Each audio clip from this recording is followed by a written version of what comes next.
vraiment, je pense que si on prend peut-être une minute, où on ferme nos yeux et on se remet devant Dieu. Je me rappelle plusieurs témoignages de personnes qui, un jour, sont parties dans la nature et ont dit « Je ne te connais pas, je ne sais pas où tu es, je ne sais même pas si tu existes, mais aujourd'hui je te parle. » C'était un cœur à cœur face à des problèmes quelquefois insolutionnables ou à des situations qui brisent le cœur. Et ils ont crié à ce Dieu peut-être inconnu pour eux. Mais quelquefois, 2-3 jours après, ils entendaient quelqu'un leur parler de Jésus ou leur dire que Dieu existait. Alors ce matin, vraiment, on ferme nos yeux pendant une petite minute et on dit, on parle, on dit ce qu'il y a sur notre cœur à Dieu. Et puis après, on se met à l'écoute de la parole. Amen. Alléluia. Voilà. C'est pas la minute de silence pour... j'ai jamais fait ça, hein. Je le fais aujourd'hui. Mais c'est pas une minute de silence pour une commémoration. C'est simplement ce temps où on dit, mon cœur va parler au cœur de Dieu. Amen. Et ce qui vous pèse dans le cœur, vous l'apportez à Dieu. Amen. Gloire à Dieu. Gloire à Dieu. Gloire à Dieu.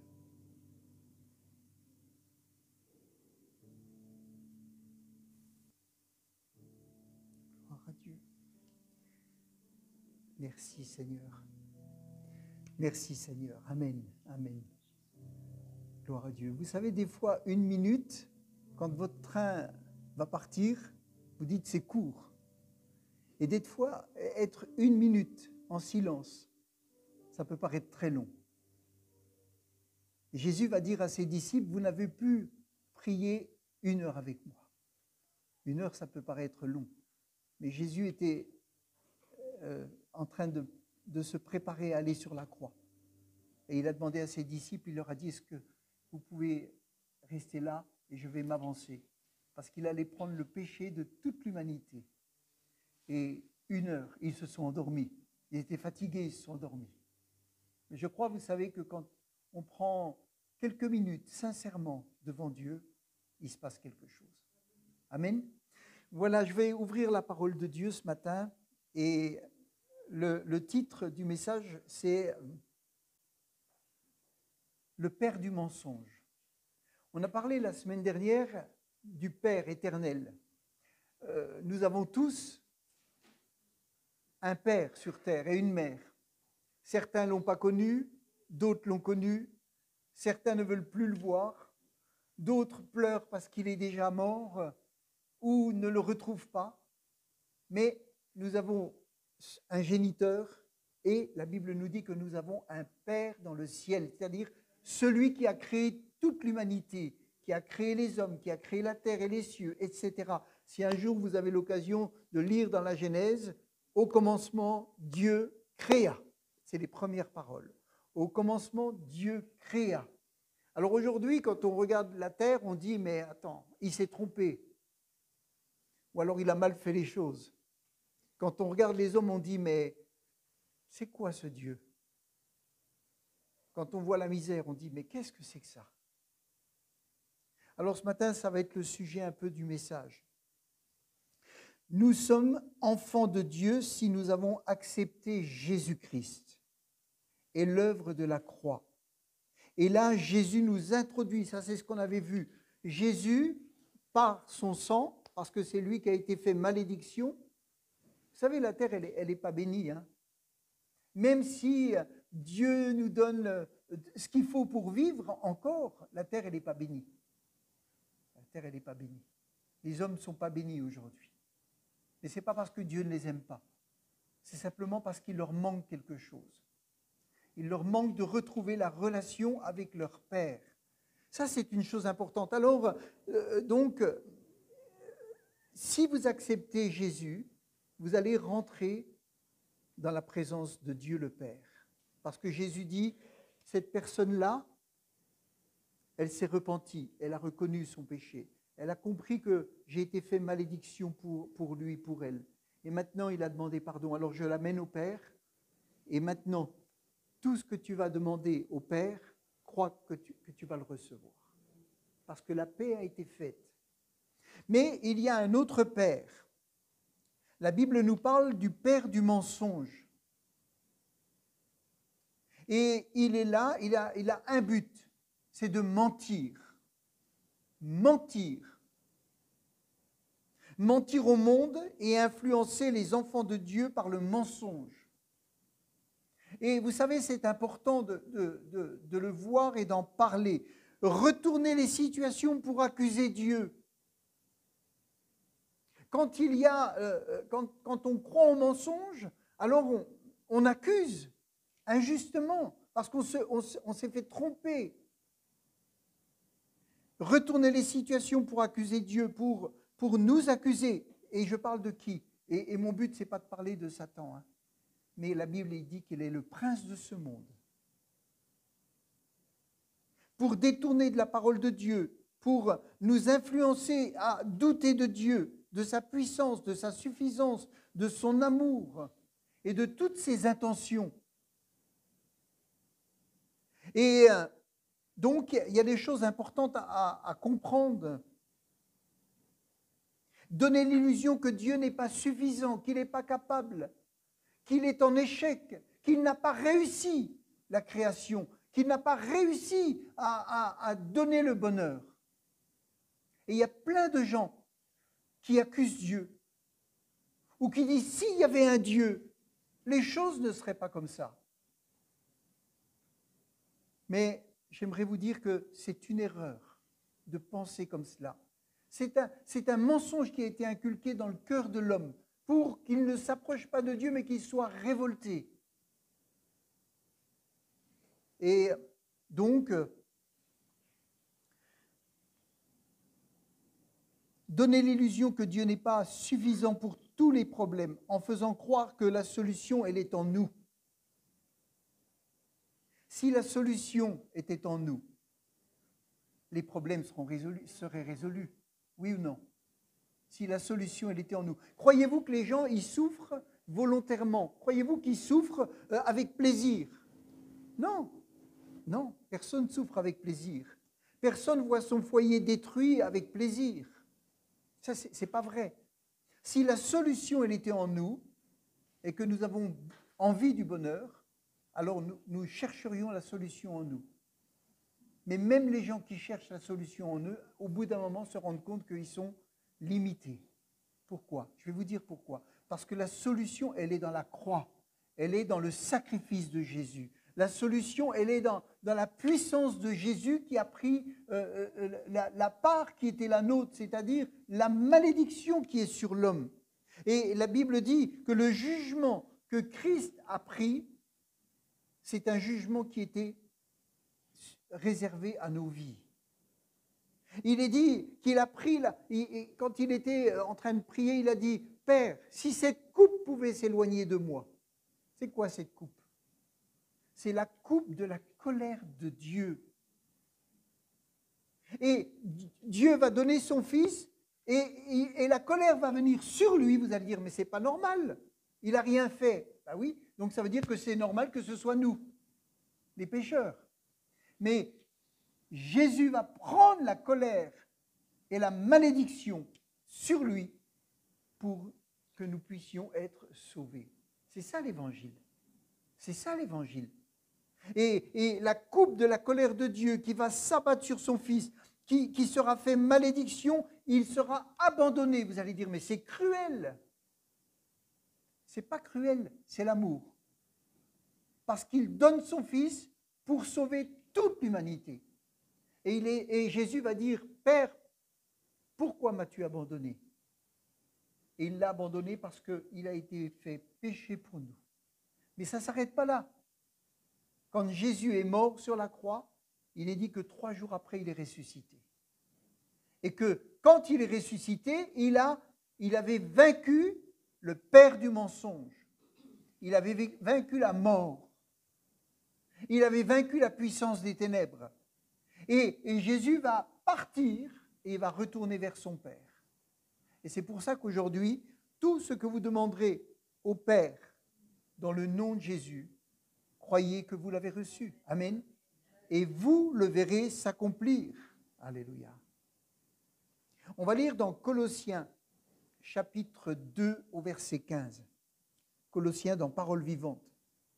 Chapitre 2, verset 15. Colossiens. Il est dit, on a le frère là qui a été baptisé il n'y a pas longtemps, et on va lire ce passage, Colossiens 2, verset 15. Il est dit, dans Parole vivante, « Dans votre baptême, vous avez été ensevelis avec le Christ, et étant unis à lui, vous êtes vous-même aussi ressuscités avec lui. » Vous vous rendez compte? Il y a quelque chose qui se passe, peut-être qu'on ne le voit pas physiquement, mais spirituellement, c'est-à-dire dans notre être intérieur, il y a quelque chose qui s'est passé. Quand on a donné sa vie à Christ et quand on marche avec lui. Il est dit, vous êtes vous-même aussi ressuscités avec lui par la foi dans la puissance de Dieu qui l'a ressuscité des morts. Oui, vous étiez morts.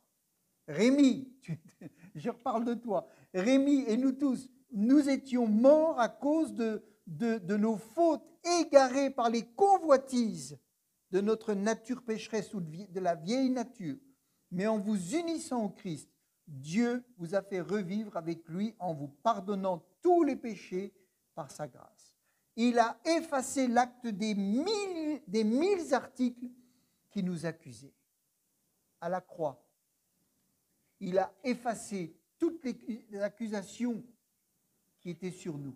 Est-ce qu'il y a des accusations dans ton cœur? Est-ce qu'il y a des choses qui te font mal? Tu dis, j'ai mal agi là, j'ai mal fait ça. Il y a des accusations, il y a une liste. Tu as peut-être menti, tu as peut-être volé, tu as peut-être fait plein de choses comme ça. Et il y a des accusations qui sont là dans ta conscience et sur ton cœur. Mais il est dit, il a effacé l'acte des 1000 articles qui nous accusaient, car il mentionnait tous nos manquements à la loi de Dieu. C'est-à-dire que tout était enregistré. Tout ce que nous avons fait dans notre vie est enregistré. Alors vous imaginez comment on peut arriver chargé en quittant la terre. Et qu'est-ce qu'on a? Qu'est-ce qu'on va dire? Oui, c'est la faute à lui, c'est la faute à ça? Non. Chacun est responsable des péchés qu'il a commis. Mais il a annulé et il a cloué à la croix. Ce document qui est là et qui accuse ta vie, Jésus l'a cloué à la croix. Et le sang de Jésus te purifie de tout péché. Ça, c'est ce que la Bible, elle dit. Ça, c'est ce qu'elle enseigne. Et il est dit, il a démasqué puis désarmé toute autorité, tout pouvoir de l'enfer. Il a démasqué et toute autorité et tout pouvoir de l'enfer, il a exposé leur faiblesse devant l'univers. Il les a traînés derrière son char triomphal après sa victoire à la croix. Il y a quelque chose qui a été fait pour toi. Il y a eu une guerre spirituelle sur terre avec Christ, une guerre spirituelle dans le ciel, pour que la malédiction, la puissance de Satan qui domine la terre ne domine plus ta vie si tu marches et tu reconnais Jésus comme celui qui a pris tes péchés. Amen. Donc quelque chose a été fait. Si Dieu existait, il ferait quelque chose. Non, Dieu existe, il a donné son Fils et il a fait quelque chose que personne ne peut faire, c'est-à-dire donner son Fils. Alors, maintenant, pour rentrer dans le message, et je parle aux chrétiens, quel est le rôle principal du Saint-Esprit? Est-ce que vous pouvez me donner le rôle principal du Saint-Esprit dans le monde?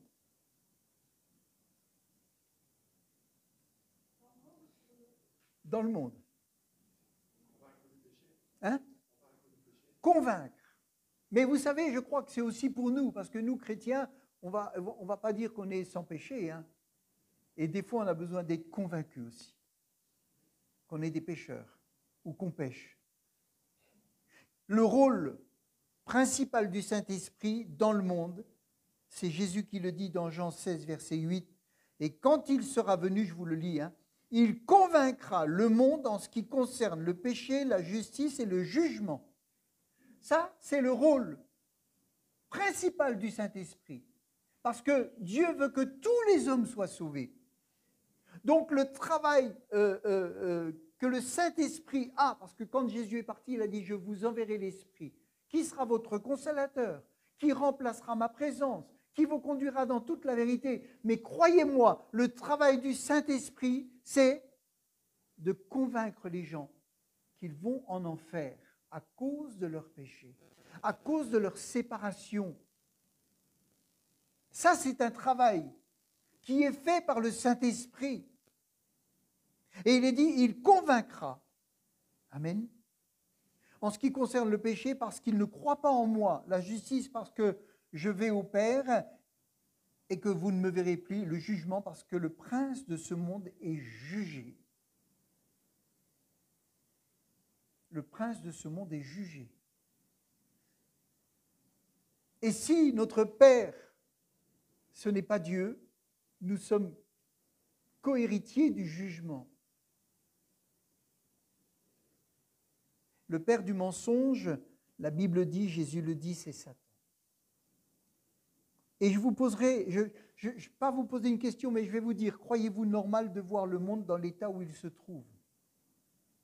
Dites-moi, est-ce que vous trouvez ça normal? Moi, je ne trouve pas ça normal. Il y a des problèmes, bien sûr, mais est-ce que c'est normal de voir le monde dans l'état où il est aujourd'hui?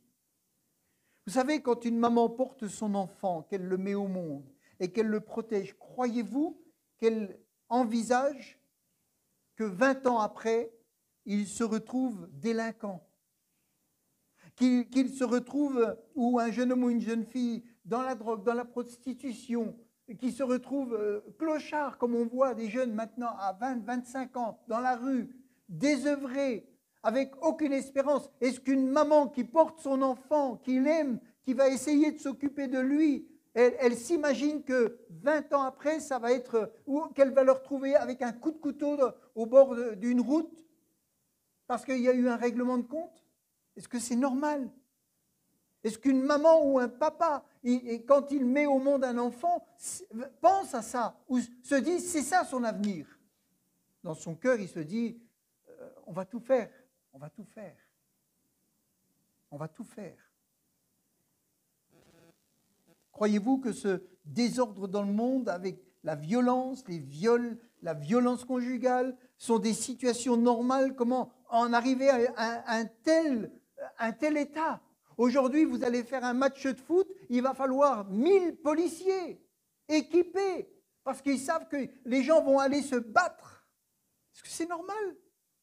Aller voir un match de foot avec ses enfants et puis se dire, est-ce qu'on va sortir vivant? C'est pas normal. Il y a une violence, il y a quelque chose qui ne va pas dans le cœur de l'homme, oui ou non? Il y a quelque chose qui ne va pas. Est-ce qu'une maman, quand elle met son enfant au monde, elle dit « Tu seras un délinquant, tu seras un méchant, tu seras un voyou, tu vas aller tuer ton frère, tu vas faire ça, tu vas faire ça ». Est-ce qu'elle lui dit ça? Non. Non. Si elle est normalement constituée, et si elle n'a pas eu des problèmes horribles elle-même dans sa vie, elle veut le bonheur. Peut-être qu'elle ne va pas savoir s'y prendre, mais en tout cas, elle ne veut pas le malheur de son enfant. Et on accuse Dieu de vouloir le malheur des hommes, alors qu'il a créé l'homme pur et qu'il lui a donné tout pour réussir. Croyez-vous normal qu'une grand-mère soit assassinée pour 20 €? Non mais on va où? On va où? D'où vient le problème? Est-ce qu'aujourd'hui, la société se pose la question d'où vient le problème? Qui se pose vraiment la question? Et qui est responsable? Qui est-ce qu'on va accuser? On va accuser les autres. On va accuser un gouvernement, on va accuser les parents, on va accuser le voisin, on va accuser celui qui nous a proposé pour la première fois eh bien, un petit sachet de drogue. On va accuser. Pourquoi? Parce que le père du mensonge, c'est l'accusateur. Et comme on n'arrive pas à cerner le problème, alors il faut qu'on trouve un coupable. Il faut qu'on trouve un coupable. Croyez-vous que Dieu a créé l'homme pour le regarder se détruire et détruire toute sa famille, son environnement, détruire la terre? Croyez-vous que Dieu soit heureux de voir cela? Croyez-vous qu'il est insensible? On a l'impression que Dieu est insensible, comme s'il ne faisait rien. Croyez-vous qu'il regarde ce spectacle de désolation sans rien faire? Non. J'aimerais vous dire que Dieu déteste le péché. Mais la Bible dit qu'il aime le pécheur. Il déteste le péché. Il a horreur du péché. Mais il aime le pécheur. Parce qu'il sait qu'il est en partie victime et en partie responsable. En partie victime, parce que des fois il n'a rien demandé, et voilà, mais il est aussi en partie responsable. Il aime le pécheur. Il l'aime. Et il aime tellement le pécheur qu'il a donné son fils qui est mort sur la croix pour que le pécheur puisse trouver le pardon. Dans Ésaïe chapitre 59 au verset 2, Ésaïe 59 au verset 2, il y a un verset qui dit «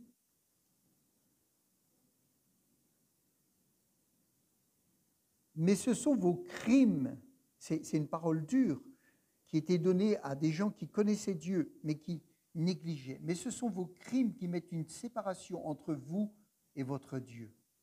Ce sont vos péchés qui vous cachent sa face et l'empêchent de vous écouter, car vos mains sont souillées de sang. Et vos doigts de crime, vos lèvres profèrent le mensonge. Votre langue fait entendre l'iniquité. Nul ne se plaint avec justice, nul ne plaide avec droiture. Et ils s'appuient sur des choses vaines et disent des faussetés. Ils conçoivent le mal et enfantent le crime. Oh, Dieu va dire, mais ce n'est pas mon enfant, ça. Ce n'est pas celui que j'ai créé, c'est un autre. Et combien des parents, quand ils voient l'enfant adolescent qui commence à se rebeller, qui commence à avoir des moments de crise, et qui dit « Oui, j'en ai marre de vous, c'est de votre faute », il claque la porte, il s'en va, puis quand il se rend compte qu'il n'a pas de sous, qu'il n'a pas mangé, puis qu'il n'a plus rien, il dit « J'ai encore besoin d'eux ». Et les parents disent « Mais ce n'est pas l'enfant que j'ai mis au monde, il ne me ressemble pas. Il ne me ressemble pas. Qu'est-ce que j'ai fait ? Qu'est-ce que j'ai fait ?» Voyez-vous, les parents, normalement, ils continuent d'aimer les enfants parce qu'ils savent leurs enfants. Dieu continue d'aimer le monde. Mais le monde doit revenir à Dieu. Parce que autant un jeune, eh bien, il va se rendre compte que finalement, il a du chauffage, il a à manger, il a quand même des choses qui sont vitales. Et tant qu'il ne peut pas s'assumer, eh bien, l'homme, il croit qu'il peut vivre sans Dieu. Mais non, il ne peut pas vivre sans Dieu. Non seulement il ne peut pas vivre sans Dieu, mais il ne peut pas mourir sans Dieu. Parce que s'il meurt sans Dieu, la Bible dit qu'il part dans un lieu qui s'appelle l'enfer, où il y restera éternellement. Donc on ne peut pas ni vivre sans Dieu, ni même mourir sans Dieu. On a besoin de Dieu pour vivre, pour que la paix soit dans notre cœur. Et on a besoin de Dieu pour mourir en paix et pour pouvoir mourir en sachant où nous allons. La Bible nous dit que le salaire du péché, c'est la mort. Mais de quelle mort est-il parlé? Le salaire du péché, c'est la mort. Il est parlé d'une mort spirituelle. Vous savez la mort, ce que c'est? Vous allez dire, dis donc, je n'aurais pas dû venir aujourd'hui. Hein. Vous savez ce que c'est la mort? C'est une séparation. Et vous savez ce que c'est cette séparation? Vous allez dire, bah oui, moi j'ai perdu mon frère il y a 6 mois et il me manque, quand on est là à la maison, il y a sa chaise, il y a sa chambre, Ce n'est pas de cette séparation-là que je parle. La mort, c'est la séparation de l'âme et du corps. Ça, c'est une séparation. Il y a la séparation, oui, parce que la personne n'est plus là, mais il y a une séparation, c'est l'âme et le corps. C'est-à-dire quand l'âme se détache du corps, le corps va à la terre et l'âme, elle est éternelle. Elle a été créée éternelle. Ça, c'est la mort physique. C'est cette séparation-là. Puis après, il y a la mort spirituelle, encore plus importante. C'est la séparation de l'âme de Dieu. C'est-à-dire qu'en plus qu'il y a la séparation entre le corps et l'âme, cette âme-là, elle est séparée de Dieu. Ça, c'est la mort spirituelle. Elle est séparée de Dieu.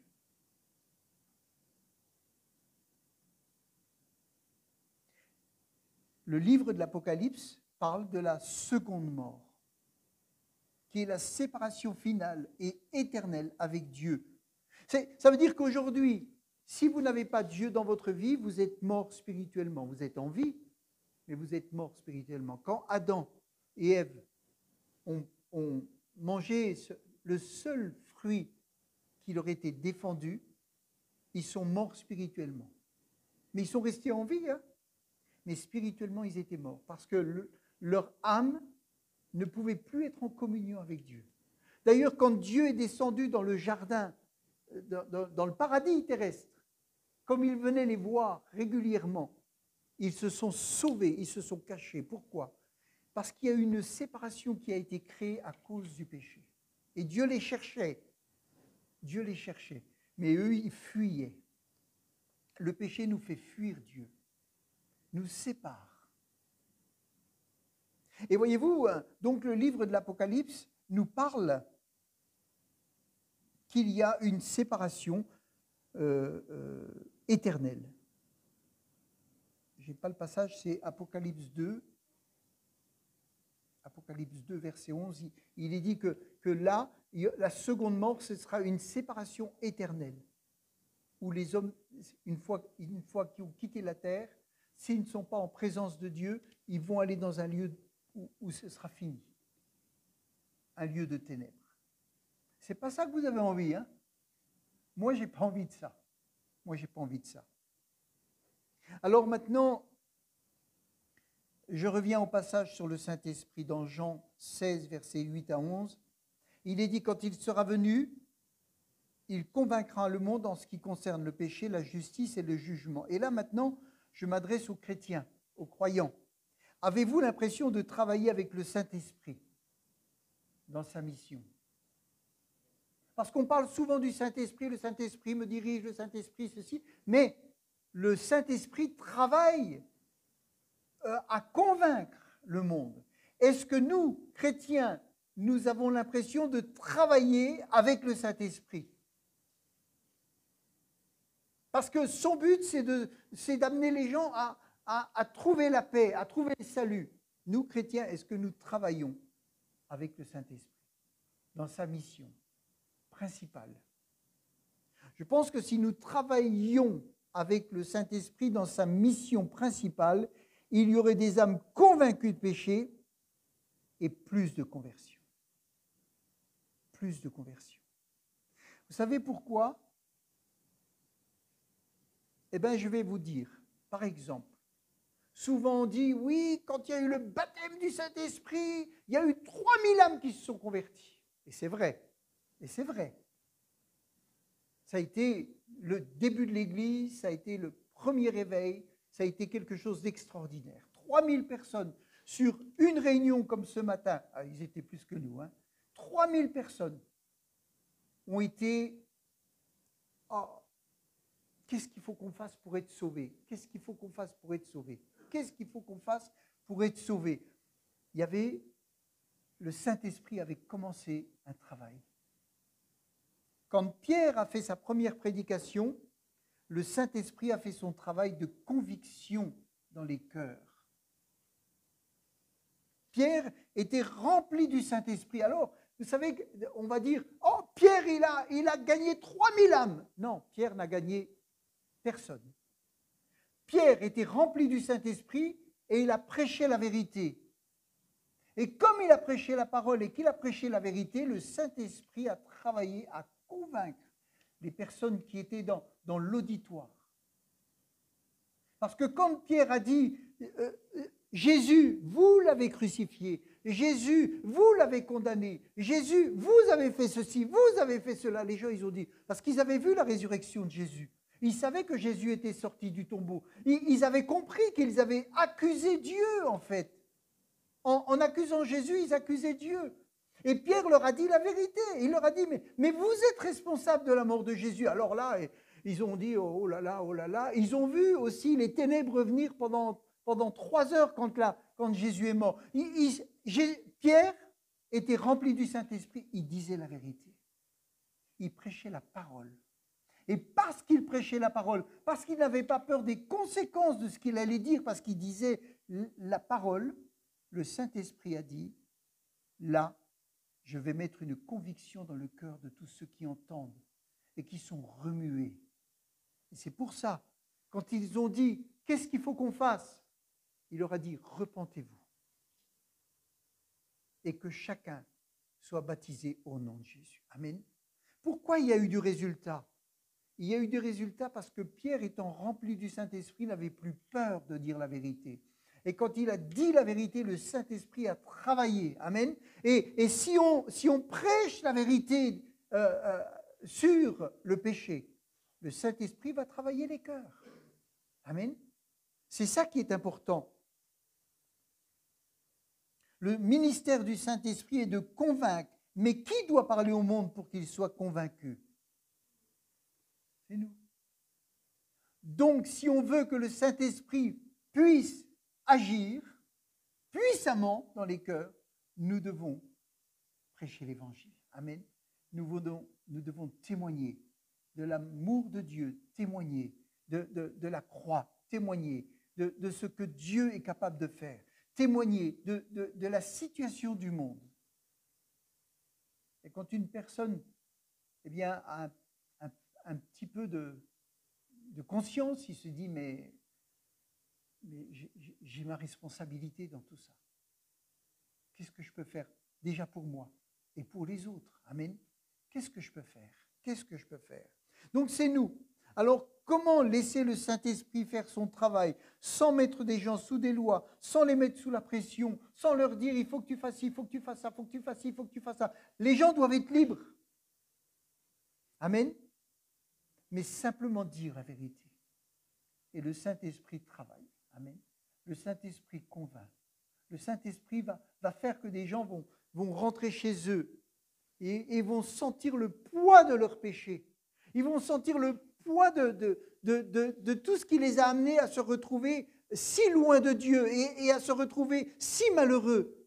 Parce que la parole qui leur a été donnée est une parole vivante. Et quand ils rentrent chez eux, ou même sur place, eh bien, à un moment donné, leur cœur est travaillé, leur cœur est travaillé par la parole de Dieu. Et le Saint-Esprit continue la prédication. Amen. Au fond du cœur, là où personne ne peut aller, le Saint-Esprit travaille. Et vous avez des gens qui un jour vont dire, je dois donner ma vie à Dieu. Je dois me réconcilier avec Dieu. Je dois demander pardon à Dieu. Je dois me mettre en règle. Ma vie doit servir à quelque chose d'utile. Je comprends que je mène une vie seule et que j'ai besoin d'être conduit, d'être cadré. Et la parole de Dieu, c'est ce cadre que j'ai besoin. Et vous avez des gens qui sont convaincus de péché, qui vont se mettre à genoux dans leur chambre, là où il n'y a personne qui les voit, et qui vont trouver Dieu. Et qui vont se réconcilier avec Dieu. Et qui vont sortir de leur chambre avec la paix de Dieu. Et qui vont sortir même transformés, quelquefois guéris dans leur âme, quelquefois délivrés de leur passion, parce que le Saint-Esprit a fait son travail. Et le Saint-Esprit a fait son travail parce que l'Évangile est annoncé avec clarté. sans peur des représailles.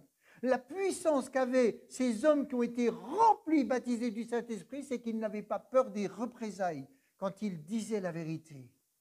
Ils n'avaient pas peur des religieux qui allaient être dérangés. Ils n'avaient pas peur de dire à un voleur, à cause de ton vol, tu ne peux pas rentrer dans la présence de Dieu.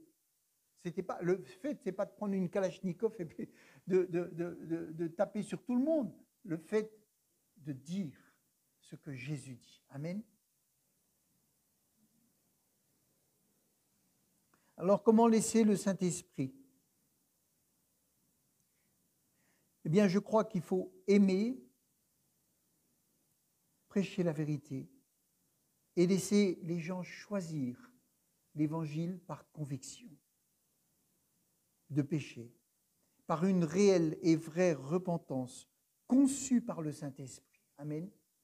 Et si cette repentance, elle est conçue par le Saint-Esprit, la personne qui est convaincue par le Saint-Esprit, quand elle va se convertir, elle ne reviendra jamais en arrière. Elle ne reviendra jamais en arrière. Parce que personne ne l'aura obligée. Parce que ce ne seront pas des paroles pour manipuler le cœur de la personne, pour lui dire « fais ceci, fais cela, tu dois venir à l'église ». Non, les gens, quand ils sont convaincus, ils le font d'eux-mêmes. Ils le font par amour, ils le font avec joie. Ils le font parce qu'ils savent que celui qui est venu travailler leur cœur, ce n'est pas un homme, mais c'est la puissance de Dieu elle-même qui va bouleverser sa vie. Amen. Ça, c'est important. Est-ce qu'on laisse le Saint-Esprit faire son œuvre? Est-ce qu'on travaille pour que l'œuvre du Saint-Esprit se fasse? Il faut dire la vérité sur le péché, sur l'état du monde sans Dieu. Quand une personne est touchée par l'amour, il y a des gens, vous savez, ils rentrent dans l'église, ils entendent les chants, ils disent « je suis bouleversé ». On n'a rien fait, hein. Alors on va leur dire « Dieu t'aime, tu sais, il s'occupe de tout, il te pardonne, viens à l'église et puis tu vas voir, ta vie, elle va être heureuse ». Alors les gens, ils viennent à l'église et ils disent « je vais être heureux, je vais être heureux ». Est-ce qu'on laisse le Saint-Esprit faire son travail? Et que la personne, peut-être, entende des choses qui vont la bouleverser. Peut-être qu'elle va venir à des réunions en étant triste. Peut-être qu'elle va être là, elle va avoir dans le cœur quelque chose. « Oh, mais t'inquiète pas, tu sais, Dieu s'occupe de tout. » Non, laisse le Saint-Esprit travailler le cœur de la personne. Et à un moment donné, le ministère du Saint-Esprit va toucher à un tel point que la personne va dire, à partir d'aujourd'hui, Seigneur, j'ai compris qui tu es et j'ai compris que je dois me repentir. J'ai compris que je dois abandonner ma voie. J'ai compris que ce chemin, c'est un chemin d'enfer. C'est un chemin d'enfer sur terre, mais c'est un chemin de séparation. C'est un chemin qui ne m'amènera jamais le bonheur, non seulement sur terre, mais qui ne me donne pas l'assurance que je pourrai être avec toi. Et Seigneur, aujourd'hui, je veux abandonner cette voie. Et là, le Saint-Esprit, alors, il met une force, il met une conviction. Et la personne ressort en disant, j'ai rencontré Jésus et je suis sauvé. Je sais que je suis pardonné. Amen. Ça, c'est le travail du Saint-Esprit. Quand une personne est touchée par l'amour, il ne faut pas empêcher le Saint-Esprit de faire son travail. Je pense à un homme, Saul de Tarse, qui a passé 3 jours et 3 nuits aveugle à pleurer sur ses péchés avant qu'un frère vienne prier pour lui et le baptiser. On va lire ce passage rapidement dans Actes chapitre 9 au verset 8 dans la version seconde. Acte 9, verset 8. Il est dit, Acte 9, verset 8, Saul se releva de terre. Et quoique ses yeux fussent ouverts, il ne voyait rien. On le prit par la main et on le conduisit à Damas. Il était là, c'est un homme, c'était un homme religieux qui avait des lettres de Jérusalem et il venait pour mettre en prison tous les chrétiens. Il était là, c'était son travail, c'était son but. Parce qu'il voulait arrêter les croyants. Ceux qui croyaient en Jésus, il voulait les arrêter parce qu'il pensait que c'était comme ça qu'il devait faire. Et il est dit qu'il était là et qu'à un moment donné, il y a une puissante lumière qui est venue et ils sont tombés et ils n'ont pas pu résister. Ils ont été arrêtés sur leur route. Et il est dit, cet homme, Paul ou Saul de Tarse, il est dit, il resta 3 jours sans voir, il ne mangea ni ne but. Est-ce que Jésus qui lui est apparu là, est venu le consoler tout de suite et lui dire, oh mon petit gars, tu sais, ne pleure pas, ne t'inquiète pas, je t'aime, j'ai donné ma vie pour toi. Et il l'a laissé 3 jours pleurer, aveugle, parce que la lumière l'a aveuglé. Il est resté 3 jours et 3 nuits aveugle dans une pièce où il a été remué par tout ce qu'il avait fait. Vous savez, il était là, il avait assisté au meurtre d'Étienne, un chrétien, qui n'avait rien fait de mal. Ils l'ont lapidé. Et lui, cet homme-là, il était là, il approuvait, il avait donné l'ordre et il était là. Tout ça, pendant ces 3 jours, ça a été remué dans son cœur. Et je pense que cet homme, pendant 3 jours, il a fait le point sur sa vie et il a été convaincu qu'il était sur un mauvais chemin et qu'il fallait que ça change pour lui. Et au bout de 3 jours, il est dit, or il y avait à Damas un disciple nommé Ananias, et le Seigneur lui dit dans une vision, Ananias, et il répondit, me voici. Et le Seigneur lui dit, lève-toi, va dans la rue qu'on appelle la droite et cherche dans la maison de Judas un homme nommé Saul de Tarse. Car, lisez-le, je ne sais pas si vous le voyez, oui. Car il prie. Amen.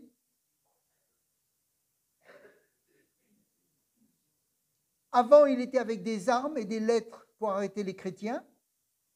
Et là, pendant les 3 jours, il pleure, il jeûne et il prie sur sa condition, sur son cœur et sur le mauvais chemin dans lequel il était. Ça, c'est l'œuvre du Saint-Esprit. Et il lui dit, lève-toi. Et il a vu. Et vous voyez, en 3 jours, il avait des visions. Cet homme-là, il n'était encore pas baptisé, ni d'eau, ni du Saint-Esprit. Et Dieu lui donne une vision, il lui dit, là, il y a un homme qui s'appelle Ananias qui va venir te voir et qui va prier pour toi. Il est dit, il a eu une vision. Il vit en vision un homme du nom d'Ananias qui entrait et qui lui imposait les mains afin qu'il recouvrât la vue. Il l'a laissé 3 jours.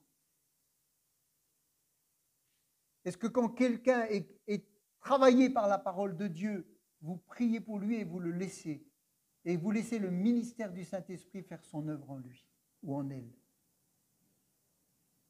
Parce que le but, c'est qu'à un moment donné, ils reviennent en disant, j'ai rencontré Jésus, j'ai fait la paix avec Dieu, et maintenant je veux le servir. Amen. Et vous n'aurez pas besoin de le stimuler. Toute sa vie, il se rappellera de cette rencontre qu'il a faite avec Jésus. Amen. Toute sa vie, il se rappellera de la rencontre qu'il a faite avec Jésus. Et il saura que c'est la vérité. Alléluia. Et il dit, mais le Seigneur dit, va, cet homme est un instrument que j'ai choisi. La Bible nous dit que tous ont péché et sont privés de la gloire de Dieu. Dans Actes chapitre 17, verset 30, je vais finir, Actes 17, verset 30, il est dit, Dieu, dans la version seconde, sans tenir compte des temps d'ignorance, annonce maintenant à tous les hommes et en tout lieu qu'ils aient à se repentir.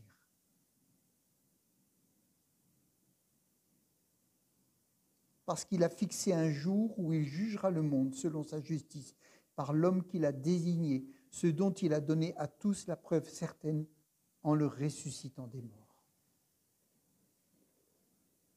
Ça, c'est ce que nous dit la parole. Alors bien sûr, quand on dit des choses comme ça, il y a beaucoup de gens qui vont dire, ben moi, je veux un Dieu qui répond à mes besoins, un Dieu, je veux consommer Dieu.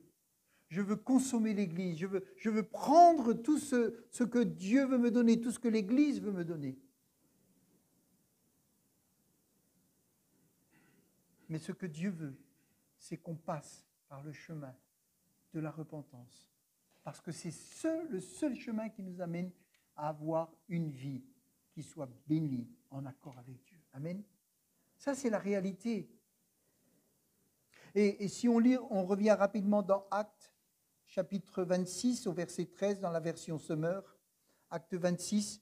Et cet homme-là, qui un jour a vu Jésus devant lui, il va, à la fin de sa vie, il est au tribunal, et il va raconter, des années après, il va raconter. Acte 26, verset 13, on va le lire rapidement, il est dit « J'étais en chemin, il était environ midi, c'est alors au roi », là il parle, il est au tribunal et il parle, et il dit « C'est alors au roi que j'ai vu, venant du ciel, une lumière plus éclatante que celle du soleil. » Est-ce que vous avez déjà essayé de regarder le soleil? Est-ce qu'on peut le regarder sans devenir aveugle? Non, on finit par être aveugle. Il est dit, j'ai vu une lumière plus éclatante que celle du soleil venir. Alors il a été aveugle pendant 3 jours. Elle m'enveloppait et son éclat ainsi que mes compagnons de voyage. Nous sommes tous tombés à terre et j'entendis une voix qui me disait en araméen, « Saul, Saul, pourquoi me persécutes-tu? Tu te blesses toi-même en te rebiffant contre l'aiguillon. » Ou dans d'autres versions, j'ai regardé, « Pourquoi résistes-tu comme un bœuf sous les coups de son maître? C'est inutile. » Ou une autre version dit, « Il est dangereux de te rebiffer contre ta propre conscience. » Cet homme qui était encore jeune, qui avait tous les pouvoirs, Jésus lui dit, mais c'est contre moi que tu luttes. Et tu te fais souffrir toi-même. Arrête de te faire souffrir. Je demandais, qui es-tu, Seigneur? Et le Seigneur me dit, je suis Jésus que tu persécutes. Mais lève-toi, tiens-toi debout, car je te suis apparu pour que tu sois mon serviteur, pour témoigner aux hommes que tu m'as vu et leur dire ce que je ferai encore, ce que je te ferai voir par la suite. Je t'ai choisi du milieu du peuple juif et des païens vers lesquels je t'envoie. Tu devras leur ouvrir les yeux et les faire passer des ténèbres à la lumière. Comment il va faire? Comment il va faire pour ouvrir les yeux et faire passer des ténèbres à la lumière? Bien, cet homme, il va juste prêcher Jésus. Toute sa vie, il va prêcher Jésus, mort, ressuscité. Et partout où il va passer, il va parler de Jésus, il va parler de l'œuvre de Jésus. Et les gens vont, à un moment donné, choisir contre ou pour.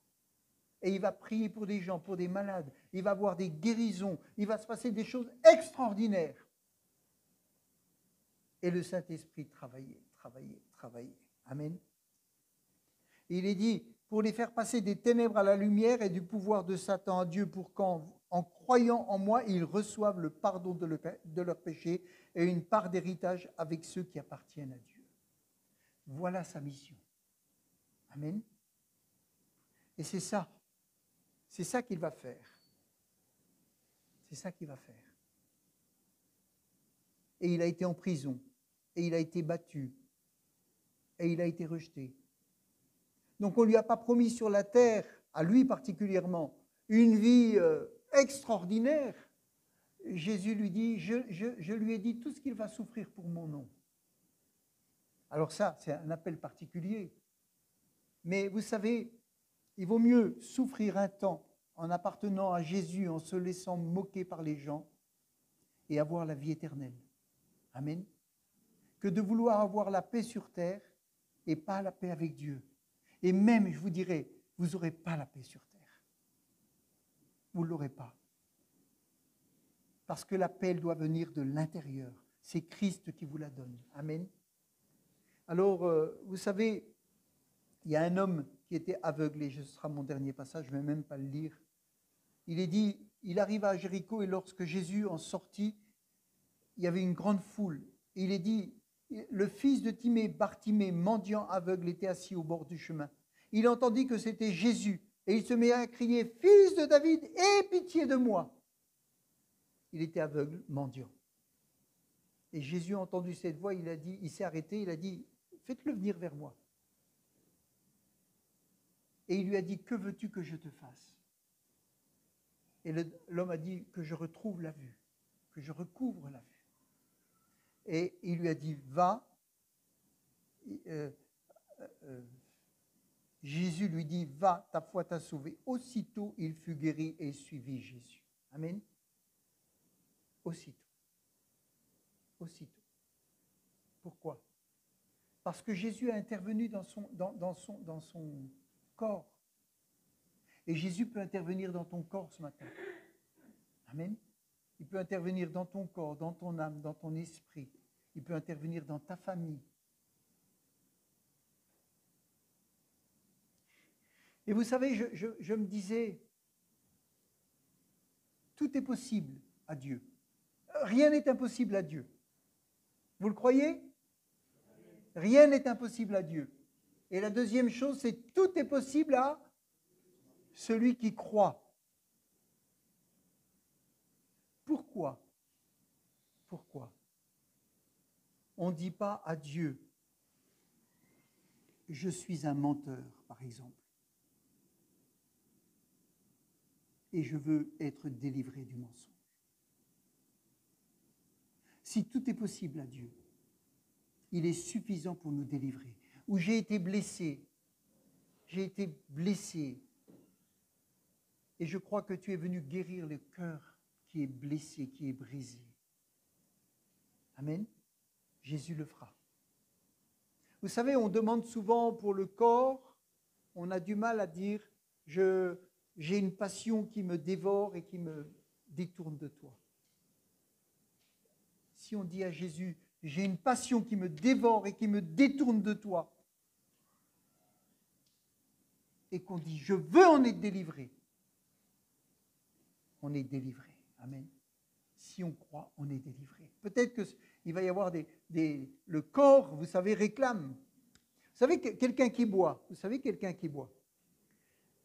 en 3 semaines, avec un médicament, il est délivré de l'alcool. Il faut 3 semaines pour qu'un buveur soit délivré de l'alcool. Ça veut dire que son corps n'en a plus besoin, mais ses habitudes sont toujours là. Et dès qu'il va rentrer chez lui, après les soins, si autour de lui, il a tous des gens qui vont lui dire « mais non, t'inquiète un petit coup », eh bien, même s'il est délivré, il va retomber. Parce que l'environnement est là et parce que les habitudes sont là. C'est pour ça, si tu donnes ta vie au Seigneur, prends aussi un environnement qui va t'aider. Amen. Choisis d'être avec des gens qui vont t'aider, qui vont t'encourager. C'est important cela. Les délivrances, Dieu les donne. Mais nous devons aussi, nous attacher à Dieu. Alléluia. Je vais m'arrêter là. Seigneur, merci. Merci.